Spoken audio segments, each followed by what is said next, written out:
জামায়াত ইসলামী প্রকাশ্যেই সমাবেশ করে বলেছে যে তারা ভালো হয়ে গেছে এবং ৭১-এ জুলুম অত্যাচারের জন্য তারা নিঃশর্ত ক্ষমা চেয়েছে। কিন্তু আসলে যদি এটা তারা স্বীকার করে তাহলে সেই গণহত্যার কি হবে, দায় কে নেবে? না, যদি স্বীকার করে তাহলে তো গণহত্যার দায়ও তাদেরকে নিতেই হবে। এটা তো অস্বীকার করার কোনো জো নাই। কথাটা হলো শোয়েন, ভালো হয়ে গেছি নিজে বললে তো হবে না, মানুষ বলছে কিনা যে ভালো হয়ে গেছে। শেখ হাসিনাও তো ভালো হওয়ার জন্য মানে একেবারে মাপ টাপ চায়, মাথায় হিজাব টিজাব পরে তসবি নিয়ে, তাই না, অনেক কিছুই করছিল যে আমাকে জীবন একটাবার সুযোগ দেন।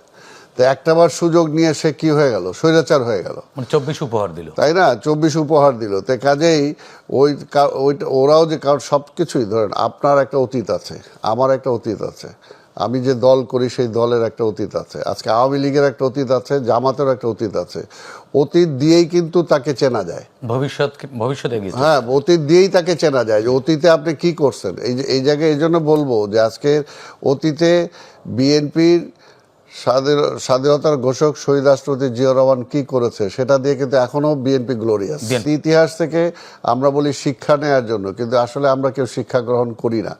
এটাই হলো সবচেয়ে বড়। যদি শেখ হাসিনা তার বাবার এই পরিণতির জন্য যদি ওইকে কেন হলো সেটা থেকে যদি শিক্ষা গ্রহণ করত, সে যদি ইতিহাসটা পাল্টাতে না চাইতো এবং সে যদি গণতন্ত্রের পথটা উন্মুক্ত রাখতো, তাহলে কিন্তু আজকে তার এই পরিণতি হতো না। আজকে তার পরিণতির জন্য কিন্তু সে নিজেই দায়ী, তাই না? সেটা কিন্তু জোর করে কেউ তাকে এই পরিণতির জায়গায় ঠেলে দেয় নাই, সে নিজেই বেছে নিয়েছে এটা।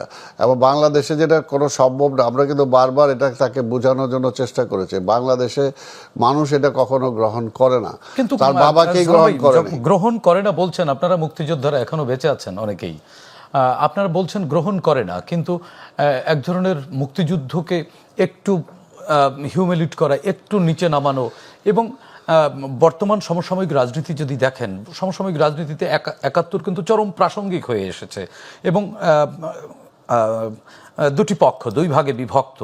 এবং একটি পক্ষ আজকে যখন 16ই ডিসেম্বর আজকে মহান বিজয় দিবস রাজনৈতিক দলগুলো পালন করছে, তখন যারা 1971 সালে যাদের বিরুদ্ধে আপনারা অভিযোগ করে আসছেন যে তারা স্বাধীনতা চায়নি, বাংলাদেশ চায়নি, তারা আজকে জামায়াত ইসলামী, খোলামেলাই বলি, জামায়াত ইসলামী প্রকাশ্যেই সমাবেশ করে বলেছে যে তারা ভালো হয়ে গেছে এবং ৭১-এ জুলুম অত্যাচারের জন্য তারা নিঃশর্ত ক্ষমা চেয়েছে।